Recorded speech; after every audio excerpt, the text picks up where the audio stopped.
Puji Tuhan, Shalom, Assalamualaikum, Om Swastiastu, Namo Buddhaya, Salam Kebajikan, dan salam cinta damai dari saya, Perianto Samasih. Nah, Bapak Ibu, Saudara-saudari dimanapun berada pada saat pagi hari ini, di video saya kali ini saya akan menampilkan kepada kita semua bagaimana kejujuran. Ya, dan saya pikir ini adalah pengetahuan yang sangat luar biasa yang disampaikan oleh seorang saudara kita yang mengaku Muslim soal sengketa tanah, yaitu di Israel dan Palestina, yang dimana pada tanggal 7 Oktober yang lalu terjadilah serangan yang dilakukan oleh Hamas di wilayah Israel, dan juga banyak lansia, banyak perempuan dan anak-anak bayi ya disiksa oleh mereka, dan akhirnya terjadilah penyerangan yang sangat luar biasa juga yang akhirnya dilakukan oleh Israel. Dan berikut kita akan melihat saja bagaimana kejujuran dan sekaligus pengetahuan yang disampaikan oleh saudara kita yang mengaku Muslim ini. Ya, ini dia ketika kami melakukan live streaming kemarin ya bersama dengan Pak Heri Jenderal Ikim dan teman-teman yang lain. Yang kami bahas di sini adalah Hamas sama dengan Islam, masih tak akui ya. Nah, ini ya jelas sekali teman-temannya. Oke, kita akan lihat saja di sini. Ini dia komentar yang sangat luar biasa ya. Nah, ini dari Idim Suryaman 8297 ya. Ini saya tidak edit ya, ini langsung saya ambil saja dari kolom komentar di bawah video saya ini. Ini dia, saya bacakan ya. Kami Muslim, tapi sedikit banyak tahu sejarah tanah perjanjian yang diberikan Tuhan kepada Abraham atau Ibrahim, leluhur bangsa Israel, karena nama Israel juga pemberian Tuhan. Wow, ini sangat luar biasa sekali ya. Lanjut, Abraham yang diberi tanah Kanaan atau Yerusalem, putra Abraham Ishak berputra Yakub atau Israel, yang berhak penerus tanah Kanaan atau Yerusalem. Jadi Israel bukan menjajah Palestina, tapi tanah leluhurnya. Oh, ini sangat luar biasa sekali teman-teman ya.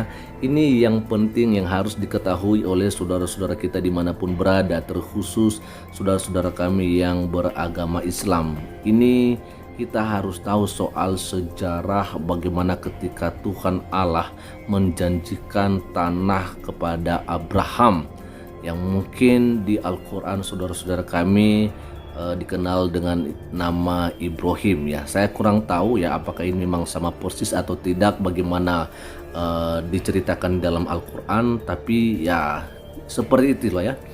Oke, jadi apa yang disampaikan di sini oleh saudara kita yang Muslim ini mengatakan bahwa itu tanah perjanjian, yaitu tanah Kanaan atau Yerusalem. Dan jelas beliau mengerti bahwa itu dijanjikan kepada Abraham dan kepada keturunannya. Ya kan, kepada Abraham dan keturunannya. Siapa keturunan Abraham dalam hal ini? Ya, Tuhan Allah juga pernah menjanjikan kepada Abraham ya bahwa tanah yang akan diberikan oleh Tuhan Allah kepada Abraham itu akan diberikan kepada keturunannya, yaitu anak kandungnya, ya kan, anak dari istri kandungnya. Ya, ini berkali-kali saya jelaskan. Nah, siapa istri kandung daripada Abraham? Tentunya Sarah, ya kan, dan jelas sekali disampaikan di sini ya bahwasanya anak daripada Abraham itu adalah Ishak. Ya, sehingga polemik beberapa waktu yang lalu ketika ada film His Only Son ya, His Only Son, yang akhirnya di mana ada yang DPR memprotes agar film itu di take down, padahal dia kan nggak ngerti kalau di Alkitab memang dicatatnya seperti itu. Alkitab ini adalah kitab suci yang cukup lama ya, sudah ada sebelum Islam, dan siapa yang dikorbankan adalah anak tunggal, anak kandung daripada Abram. Siapakah itu? Ya, dia anaknya dari si istrinya Sarah, yaitu Ishak ya. Lalu kemudian Ishak ini mempunyai anak dua, yaitu Esau dan Yakub ya. Lalu kemudian Yakub mempunyai anak 12 termasuk Yehuda. Nah, inilah yang diketahui oleh saudara kita di sini, dan dikatakan sekali lagi mengenai soal Palestina, dikatakan oleh saudara kita Idim Suryaman ini mengatakan bahwa Israel bukan menjajah Palestina. Ya, Israel bukan menjajah Palestina, tetapi itu memang tanah leluhurnya. Luar biasa ya, kita akan melihat beberapa komentar yang ada di dalamnya teman-teman ya. Oke, kita akan cek saja. Ada dari Subiantoro 9034. Benar bro, memang itu tanah perjanjian pemberian Allah kepada Abraham, Allah Abraham, Allah Ishak dan Allah Yakub. Betul sekali ya. Jadi ini memang bukan masalah agama ya, tapi ya jelas-jelas saja bahwa ini kita harus tahu sejarahnya, bahwa itu tanah perjanjian, yaitu dulu Kanaan, sekarang sudah Palestina ya, dan kotanya adalah Yerusalem. Itu adalah dijanjikan kepada Abraham dan kepada keturunannya Abraham ya. Lalu ada juga dari Telino Borneo 1464, Ustadz besar dunia saja mengakui tanah itu memang milik Israel. Wow, ini dia ya teman-teman ya. Tapi kenapa ya di Indonesia masih banyak yang tidak mengakuinya? Ya kita nggak tahu apa alasan mereka. Ya. Lalu berikutnya ada komentar dari Logo Gunung, sesuai juga kitab sucinya Muslim QS 5 ayat 21. Ya, saya nggak tahu dan saya nggak perlu baca di sini. Ya, ini hanya saya membaca komentar-komentar saja. Dan selanjutnya kita akan melihat dari Tialam Hutapea. Ada ayat di sini, baca Yosua 15 ayat 1 sampai 62 ya. Tuhan umat Kristen tidak sama dengan Tuhannya Islam. Tuhan Yesus sudah menciptakan langit dan bumi serta seisinya di abad pertama sebelum Masehi. Kejadian pasal 1 Allah SWT baru ada di abad ke-7 sesudah Masehi, dan tidak ada sejarahnya yang kita bisa baca kebenarannya. Lalu kita akan melihat di sini ada dari Kapten Beat ya. Apapun agamanya, apapun kitabnya, yang disembah Tuhan Sang Pencipta dan Pemelihara dunia. Ya, di sini juga bukan masalah agama ya, betul sekali ya. Jadi jelas-jelas bahwa memang yang menjanjikan tanah Kanaan yang sekarang Palestina itu adalah Tuhan Allah yang hidup. Ya, Tuhan Sang Pencipta langit dan Pemelihara dunia, dan itu dijanjikannya atau diperuntukannya kepada Abraham dan keturunannya, ya kan? Jadi ini harus jelas ya. Lalu ditambahkan juga terjadinya konflik karena manusia yang nggak bisa penuhin harapan manusia yang lain.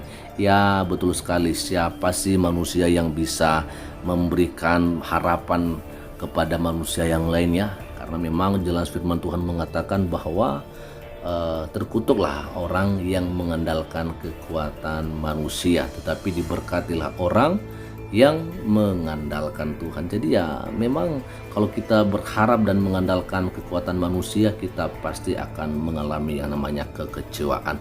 Tapi bersama dengan Tuhan ya, memegang janji-janji Tuhan, maka kita akan pasti mendapatkan hal-hal yang luar biasa. Kepastian akan Tuhan berikan kepada kita.